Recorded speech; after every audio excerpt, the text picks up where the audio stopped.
রান্নাঘর প্রত্যেকটা বাড়ি কিংবা গৃহস্থীর শোভা বাড়ায়, কিন্তু রান্নাঘর সমস্যা হয়ে দাঁড়ায় যখন দুই বউ একই রান্নাঘরে রান্না করে। তখন দুই বউয়ের মধ্যে রান্নাঘর ভাগাভাগি ছাড়া শাশুড়ি মায়ের কাছে আর কোনো উপায় থাকে না। আর এরকমই এক সমস্যার সম্মুখীন হতে হয় সরলা দেবীকে। কিন্তু সরলা দেবীর দুই ছেলে রাম এবং রতনের বিয়ের আগে এই সমস্যা একেবারেই ছিল না। তখন সরলা দেবী নিজের মতো করে রান্নাঘরের দড়ি টেনে রেখেছিল, যা রান্না করত তার দুই ছেলে ভালোবেসে তাই খেয়ে নিত। ও মা, সেই কখন থেকে খিদে পেয়েছে, আর তুমি এতক্ষণ ধরে রান্না করে কি রান্না করছো? তাড়াতাড়ি খাবার নিয়ে এসো, কেননা খেয়ে দিয়ে আমাকে আবার অফিসের দিকে যেতে হবে। হ্যাঁ মা, দাদা একেবারে ঠিক কথাই বলেছে, আর আমারও খিদেতে পেটের মধ্যে সুযোগগুলো দৌড়াদৌড়ি করছে। তাই তুমি তাড়াতাড়ি খাবার পরিবেশন করো, আমরা দুজনে খেয়ে দিয়ে অফিসে বেরোবো। আচ্ছা বাবা, তোরা একটু অপেক্ষা কর, আমি তোদের জন্য গরম গরম চিড়ের পোলাও আর স্যান্ডউইচ রান্না করছি। একটু তো সময় লাগবেই, এত তাড়াহুড়ো করলে কি করে হবে? আমার তো আর 10টা হাত নয়, মাত্র 2টো হাত। মায়ের কথা শুনে দুই ছেলে মুচকি মুচকি হাসতে শুরু করে। আর রতন যেহেতু ছোট, আর সেই কারণে সে তার দাদার সঙ্গে মজা করে তাকে তাড়াতাড়ি বিয়ে করার জন্য বলে। দাদা এইবার অন্তত বিয়েটা কর, কেননা দেখছিস তো এত বড় বাড়ির রান্নাঘর সামলাতে মা একেবারে নাজেহাল হয়ে যাচ্ছে। তাই তুই যদি বিয়ে করে বাড়িতে বউ নিয়ে আসিস, তাহলে তোর বউ আমাদের সবার জন্য মায়ের হাতে হাতে রান্না করবে, তাই মায়ের একটু উপকারও হবে। আমাকে বিয়ের কথা না বলে তুইও তো বিয়েটা করতে পারিস, কেননা তোরও তো বয়স কম হয়নি। তাই আমার আগে তুই বিয়ে কর, আর বিয়ে করে বাড়িতে বউ নিয়ে আয়, তাহলে মা ভীষণ পরিমাণে খুশি হবে। এসব কথা সরলা দেবী রান্নাঘরে রান্না করতে করতেই শুনতে পায়। মা যেমন মুখে মুখে খাবার ধরছে, আর তোরা যখন যা বলছিস তখনই সেটা রান্না করে দিচ্ছে। বিয়ের পর দুই বউ আসলে তোদের কিন্তু এত আবদার পূরণ হবে না, আর দুই বৌমা যা রান্না করে দেবে তোদেরকে কিন্তু তাই খেতে হবে। সুতরাং বিয়ে করলে বুঝে সুঝে করবি, কারণ তোরা যে পরিমাণে খাবার খেতে ভালোবাসিস, তোদের জন্য ভালো রাঁধুনি বউ দরকার। এই কথা বলতে বলতে সরলা দেবী তার দুই ছেলের জন্য গরম গরম চিড়ের পোলাও এবং স্যান্ডউইচ বানিয়ে নিয়ে চলে আসে। সে তার দুই ছেলের পাতে গরম গরম খাবার পরিবেশন করলে তার দুই ছেলে ভীষণ পরিমাণে খুশি হয়। তারা দুজনে একেবারে আঙুল চেটে পুটে মায়ের হাতের রান্না উপভোগ করে। কি রে ভাই, খাবার পেয়ে তো বিয়ের কথা তো একেবারে ভুলেই গেলি। কি বলেছি মনে আছে তো? সুতরাং আমার আগে তোকেই বিয়ে করতে হবে, তারপর আমি বিয়ে করে বউ নিয়ে আসবো। না, আমি এখন বিয়ে করতে চাই না, তুই বিয়ে করে বউ নিয়ে আসবি। আর বৌদি যদি মাকে না দেখে আর আমাদের ভালো ভালো রান্না করে না খাওয়াই, তখন আমি বিয়ে করব, তার আগে একদমই নয়। আমি তোদের দুজনের কারো কথা শুনতে চাই না, কারণ আমি তোদের দুই ছেলের একসঙ্গে একই মণ্ডপে বিয়ে দেব। আর রাম বড় বলে আগে বিয়ে করবে, রতন ছোট বলে পরে বিয়ে করবে, তার কোনো মানে নেই। মায়ের এমন কথা শুনে দুই ছেলে খুবই লজ্জা পেয়ে যায়। সরলা দেবী তার দুই ছেলের বিভিন্ন রকম খাবারের রান্না করার আবদার থেকে মুক্তি পেতে দুই ছেলের বিয়ে দেওয়ার জন্য সুন্দর ফুটফুটে দুই মেয়ের সম্বন্ধ দেখে। আর কিছুদিনের মধ্যেই রাম ও রতনের সঙ্গে অস্মিতা ও প্রিয়াঙ্কার বিয়ে দিয়ে দেয়। দুই ছেলের বিয়ে দিয়ে বাড়িতে দুই বউ নিয়ে এসে সরলা দেবী মনে মনে ভীষণ শান্তি পায়। ফলে সে তার সংসার এবং রান্নাঘরের দায়িত্ব দিয়ে দেয় তার দুই বৌমার উপর। বৌমা, বিয়ের পর তোমরা দুজনে আজকে প্রথম রান্নাঘরে কি রান্না করবে? আমি চাই তোমরা যাতে মিলেমিশে রান্না বান্না করো, কারণ এবার থেকে আমার দুই ছেলের খাওয়া দাওয়ার দায়িত্ব কিন্তু তোমাদের দুজনকেই নিতে হবে। আর আমার দুই ছেলে কিন্তু ভীষণ খেতে পছন্দ করে, তাই ওরা যখন যে খাবারটা খেতে চাইবে তোমরা কিন্তু ওদেরকে বানিয়ে দেবে। আচ্ছা ঠিক আছে মা, আমরা তাই করব, আপনার কোনো চিন্তা নেই। হ্যাঁ মা, আমরা সব দায়িত্ব নিয়ে নেব, আপনি নিশ্চিন্তে থাকুন। এইভাবে শাশুড়ি মা দুই নতুন বৌমাকে রান্নাঘর দেখিয়ে দিলে তারা রান্নাঘরে রান্না করার জন্য চলে যায়। কিন্তু দুই বৌমার রান্না বান্নার ধরন হয় ভিন্ন রকমের। বড় বৌমা অর্থাৎ অস্মিতা খুবই সাধারণ করে রান্না বান্না করতে পছন্দ করে, যেমন ডাল ভাত খিচুড়ি, কারণ সে রেশন বেশি খরচা করা পছন্দ করে না। আর অন্যদিকে প্রিয়াঙ্কা প্রত্যেকদিন ভালো মন্দ খাবার খেতে আর রান্না করতে পছন্দ করে। সে ঠিক করে যে মটন বিরিয়ানি, চিকেন চাপ এবং রাবড়ি রান্না করবে। এত ভালো ভালো খাবারের নাম শুনে অস্মিতা একেবারে অবাক হয়ে যায়। প্রিয়াঙ্কা, তুমি শ্বশুর বাড়িতে প্রথম দিন রান্না করতে গিয়ে একটু বেশি বাড়াবাড়ি করে ফেলছো, কারণ আমরা বাড়িতে মাত্র 5 জন লোক, আর তাদের জন্য মটন বিরিয়ানি, চিকেন চাপ, রাবড়ি হয়তো বেশি হয়ে যাচ্ছে। এত কিছু রান্না করলে কিন্তু অনেক জিনিসপত্রের অপচয় হবে। কিন্তু দিদি, প্রথম দিন শ্বশুর বাড়িতে রান্নাঘরে এসে ডাল ভাত খিচুড়ি কিন্তু রান্না করা যায় না, কারণ এই খাবারগুলো অতি সাধারণ। আর আমাদের বড়েরা মাস গেলে বেশি ভালো টাকা ইনকাম করে, আমরা প্রত্যেকদিন ভালো মন্দ খেতে পারবো, তাই এত পরিমাণে রেশন বাঁচানোর কোনো দরকার নেই। এভাবেই প্রথম দিন রান্নাঘরে ঢুকতে না ঢুকতেই দুই বৌমার মধ্যে রান্নাঘর নিয়ে ঝামেলা বেঁধে যায়। ফলে অস্মিতা তার পছন্দ মতো খাবার রান্না করে, আর প্রিয়াঙ্কা নিজের মনের মতো ভালো মন্দ খাবার রান্না করে। তারা টেবিলে বিভিন্ন ধরনের খাবার সাজিয়ে দিলে তাদের শাশুড়ি মা এবং বরেরা সব খাবার এক এক করে খেয়ে নেয়। খিচুড়ি থেকে শুরু করে বিরিয়ানি কোনো কিছুই তারা নষ্ট করে না। কিন্তু যতই দিন যেতে থাকে ততই রান্নাঘর নিয়ে দুই বৌমার মধ্যে বিবাদ বাঁধতে থাকে। একদিন, রাম, তোমার সাথে আমার কিছু কথা আছে তোমাদের এই রান্নাঘর নিয়ে। কি হলো, কোনো সমস্যা হয়েছে নাকি? হ্যাঁ, আমার একই রান্নাঘরে তোমার ভাইয়ের বউয়ের সঙ্গে রান্না করতে ভীষণ অসুবিধা হচ্ছে, কারণ ওর হাত ভীষণ পরিমাণে লম্বা। মাসে এখনো 12 দিন শেষ হলো না, কিন্তু তার আগেই তোমার ভাইয়ের বউ সব রেশন শেষ করে দিয়েছে। প্রত্যেক দিন এভাবে ভালো মন্দ খাবার রান্না করলে আমরা তো একদম দেউলিয়া হয়ে যাব। আর আমি যখন হালকা পাতলা রান্না করতে চাই তখন আমাকে খারাপ খারাপ কথা শোনায় আর আমাকে কিপটে বলে। ঠিক আছে অস্মিতা, ওই রকম করে বলতে নেই। আর এই সংসারে থাকতে গেলে মাঝে মধ্যে একটু আধটু সমস্যা তো হয়। তুমি বড়, তাই তোমায় একটু মানিয়ে নিতে হবে। তুমি যাই বলো না কেন, আমি একই রান্নাঘরে তোমার ভাইয়ের বউর সঙ্গে রান্না করতে পারবো না, কারণ এই সংসারে তুমি বেশি টাকা রোজগার করো। আর তোমার ভাইয়ের বউ যদি সব টাকা রান্না বান্নার পেছনে খরচা করে দেয়, তাহলে পরে যখন আমাদের ছেলে মেয়ে হবে তখন সংসার চালাতে পারবে তো? অস্মিতার এরকম কথা শুনি রাম একটু দুশ্চিন্তায় পড়ে, কারণ সে মনে করে যে সত্যি সব টাকা যদি খাওয়া দাওয়ার পেছনে খরচা হয়ে যায় তাহলে সংসার চালানো খুবই মুশকিল হয়ে পড়বে।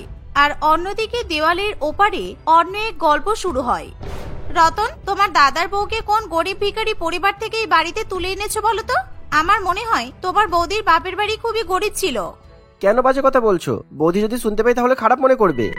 তোমার বৌদি খারাপ মনে করবে বলে আমি চুপ করে থাকতে পারবো না, কারণ যখনই রান্নাঘরে রান্না করতে যাই তখনই তোমার বৌদি শুধু ভাত ডাল খিচুড়ি রান্না করার কথা বলে।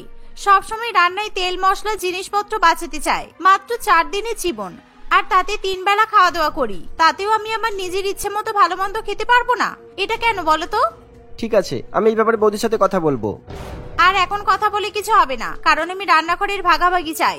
সুতরাং রান্নাঘরটা যদি ভাগাভাগি না হয় তাহলে কিন্তু আমি শ্বশুর বাড়িতে আর কোনো কাজ করতে পারবো না।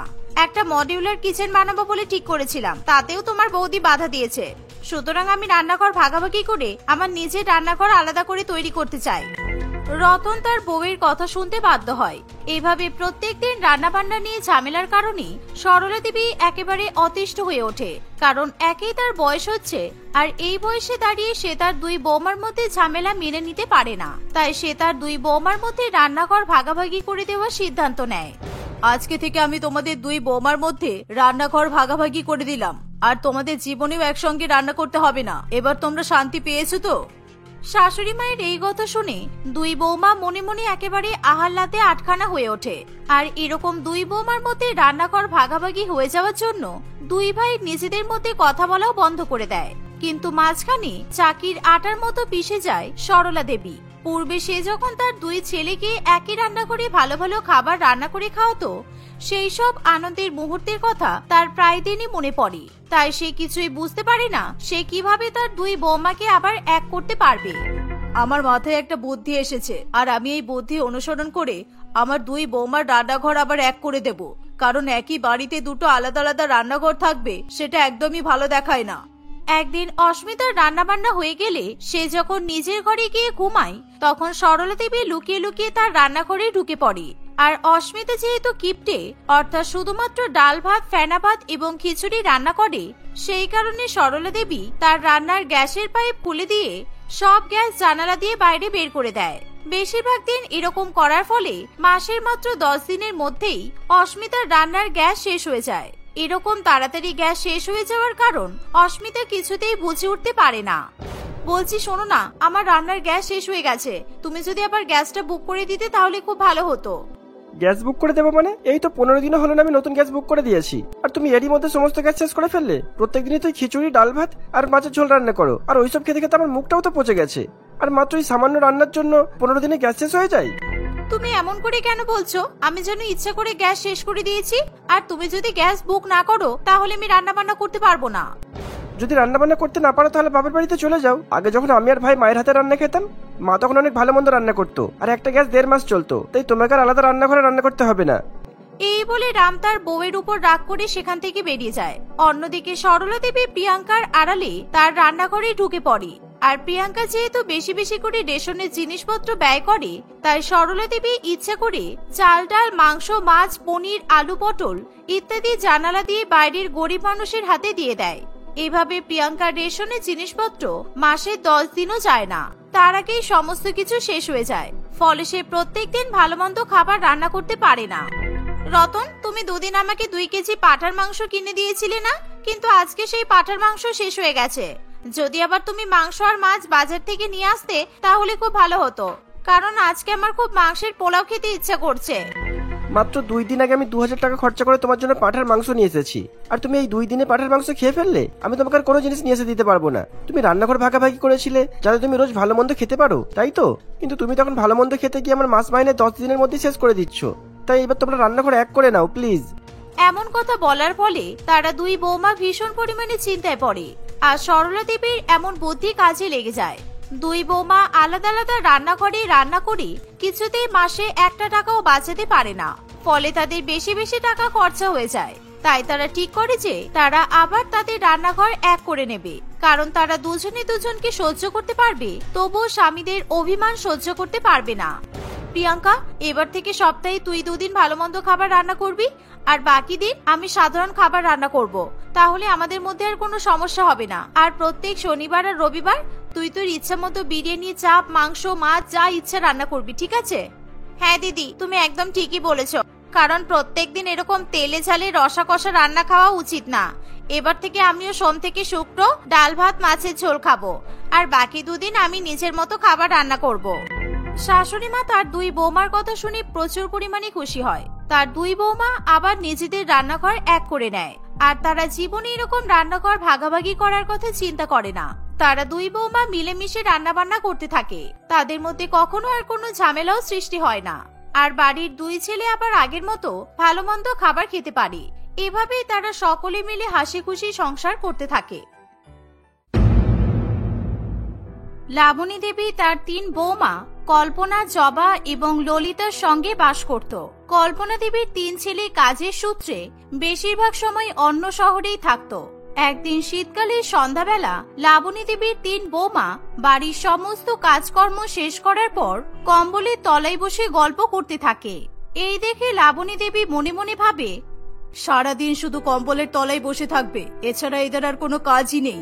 শীতকাল পড়তে না পড়তেই 3 জনই একেবারে অলস হয়ে গেছে। কোন রকমে কাজ করে কম্বলের নিচে ঢুকতে পারলে বাঁচে, দেখাচ্ছি মজা এদেরকে। এই বলে লাবণী দেবী সোফার উপর বসে পড়ে এবং জোরে জোরে তার 3 বৌমাকে ডাকতে থাকে। বড় বৌমা, মেজ বৌমা, ছোট বৌমা, তাড়াতাড়ি এখানে এসো। কই, তাড়াতাড়ি আসতে বললাম তো। শাশুড়ি মায়ের চিৎকার শুনে 3 বৌমা তাড়াতাড়ি করে কম্বলের মধ্যে থেকে বাইরে বেরিয়ে আসে। হ্যাঁ মা, বলুন কি হয়েছে? আমরা তো 3 জনে সব কাজ করে দিয়েছিলাম, সব কাজ হয়ে গেছে, আর কোনো কাজ বাকি নেই। কখন থেকে চিৎকার করে ডেকেই যাচ্ছি, কানে বুঝি শুনতে পাও না? কম্বল ছেড়ে আসতে খুব কষ্ট হয়েছে তাই না তোমাদের? কম্বলগুলো গায়ে জড়িয়ে নিয়েই তো চলে আসতে পারতে। যাক, বাদ দাও। বড় বৌমা, আমার জন্য চা করে নিয়ে এসো। তুমি কি হলো, কি বললাম? চা করে নিয়ে এসো। কিন্তু মা, আমি তো আপনাকে আধ ঘন্টা আগেই চা করে দিয়েছিলাম। আপনি হয়তো ভুলে গেছেন যে আপনার চা খাওয়া হয়ে গেছে। আপনি তো সকালে একবার আর সন্ধ্যাবেলা একবার, এই 2 বারই চা খান।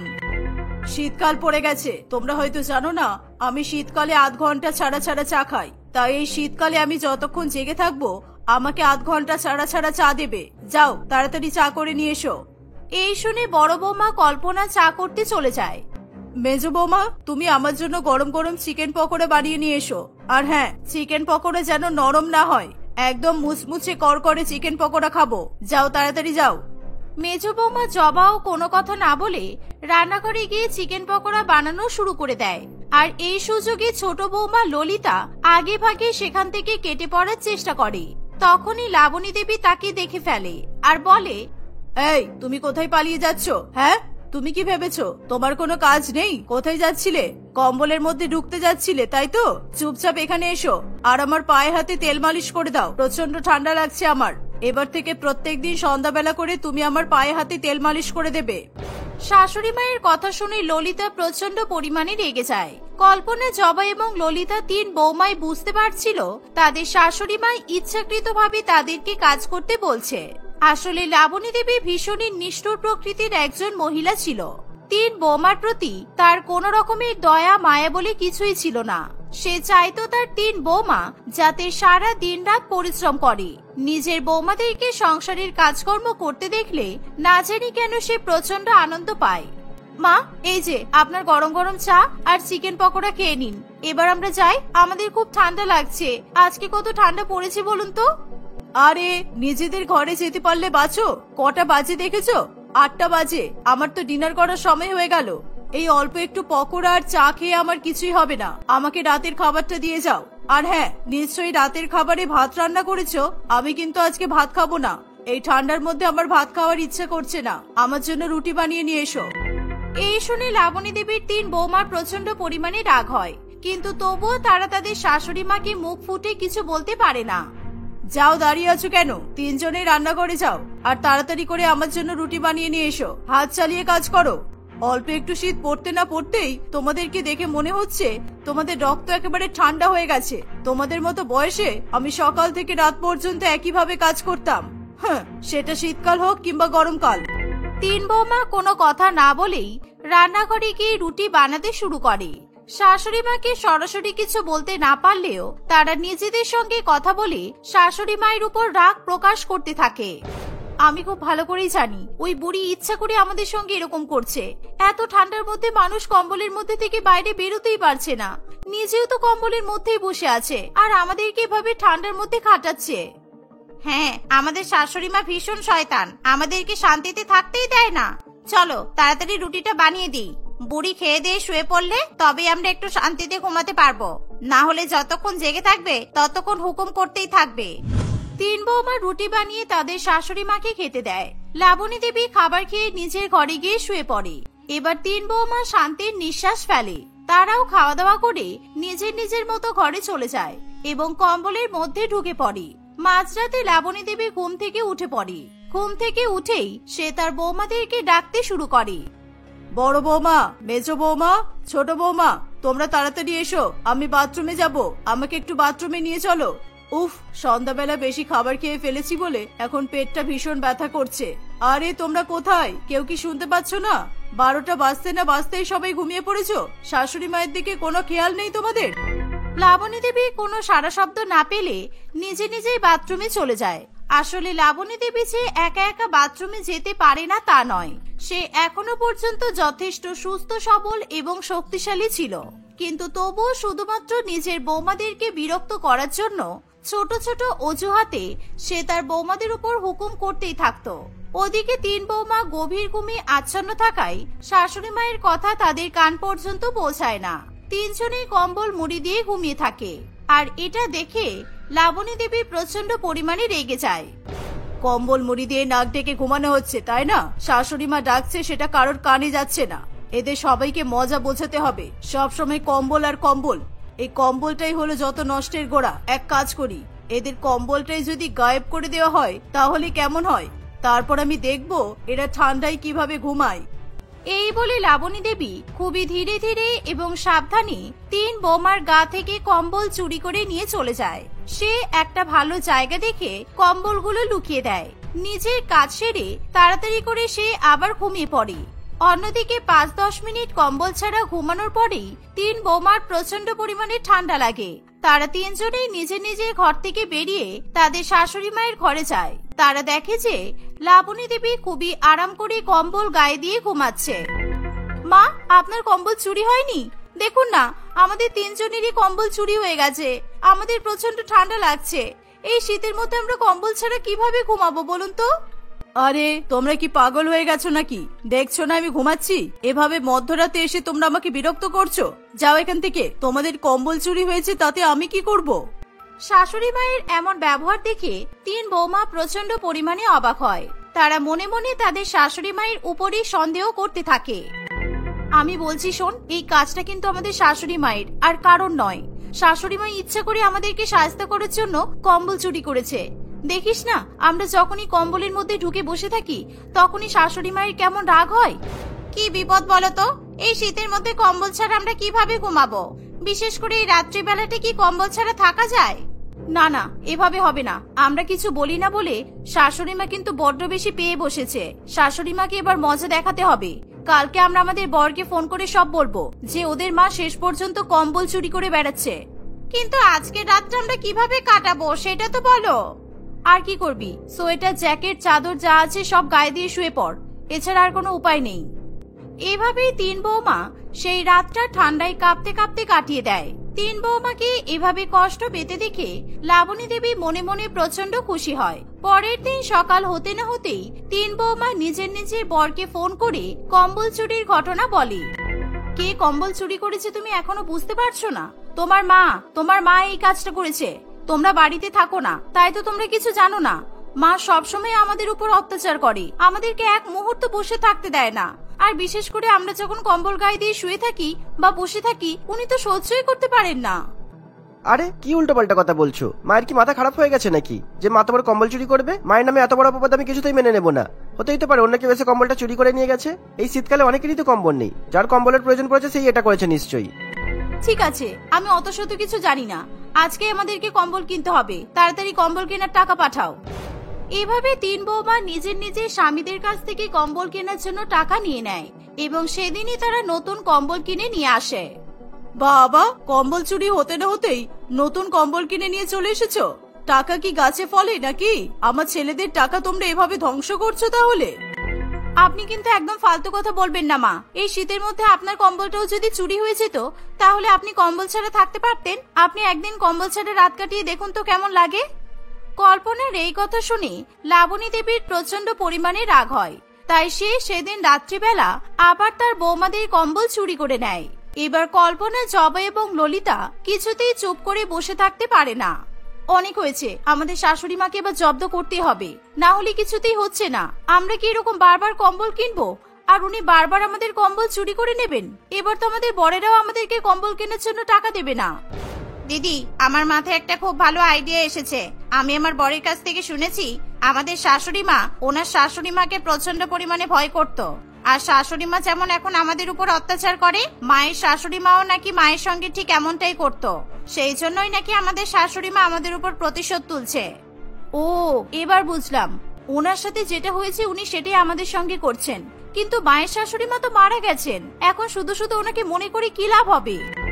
মারা গেছেন বলেই তো ওনাকে আমরা কাজে লাগাতে পারবো। শোনো, আমার প্ল্যানটা ভালো করে শুনে নাও। আমার একটা বন্ধু আছে, ও মেকআপ আর্টিস্ট। ও খুব ভালো মেকআপ করতে পারে, এমনকি মেকআপের দ্বারা ও নিজেকে যে কোনো মানুষে পরিবর্তিত করতে পারে। আমি আজকে ওর সঙ্গে যোগাযোগ করছি। জবা তার মেকআপ আর্টিস্ট বন্ধুর সঙ্গে যোগাযোগ করে তাকে বাড়িতে ডেকে নেয় এবং তাকে লাবণী দেবীর শাশুড়ি মায়ের ফটো দেখিয়ে একেবারে সেরকমই সাজিয়ে দেওয়ার কথা বলে। সেদিন রাত্রিবেলা লাবণী দেবী ঘুমিয়ে পড়ার পর জবা সাদা শাড়ি পরে, মাথায় সাদা উইগ পরে লাবণী দেবীর শাশুড়ি মায়ের মতো সাজগোজ করে এবং লাবণী দেবীর ঘরে গিয়ে উপস্থিত হয়। এই লাবণী, ওর তাড়াতাড়ি। নিজের বৌমাদের কম্বল চুরি করে তুই তো বেশ শান্তিতে ঘুমাচ্ছিস, ওর বলছি। এই দেখে লাবণী দেবী প্রচন্ড পরিমাণে ভয় পেয়ে যায়। সে ভাবে সে হয়তো কোনো খারাপ স্বপ্ন দেখছে, তাই সে তাড়াতাড়ি করে লাইট জ্বালানোর চেষ্টা করে, কিন্তু লাইট কিছুতেই জ্বলে না, কারণ জবা আগে থেকেই বাড়ির ইলেকট্রিকের মেন সুইচ অফ করে দিয়েছিল। লাবণী দেবী এবার ভয়ে ঠকঠক করে কাঁপতে থাকে। সে অন্ধকারে ঠিকমতো কিছু দেখতেও পায় না। শাশুড়ি মা, আপনি তো মারা গিয়েছিলেন, আপনি কি করে বেঁচে ফিরে এলেন? আমি কি কোনো স্বপ্ন দেখছি? কোনো স্বপ্ন নয়, তুই তোর বৌমাদের উপর এমন অত্যাচার করছিস যেটা দেখে আমি থাকতে পারলাম না, তাই আমাকে শেষ পর্যন্ত এখানে আসতে হলো। আমি তোকে নিজের সঙ্গে নিয়ে যেতে এসেছি, চল আমার সঙ্গে আয়, কম্বলের মধ্যে থেকে বেরিয়ে আয়।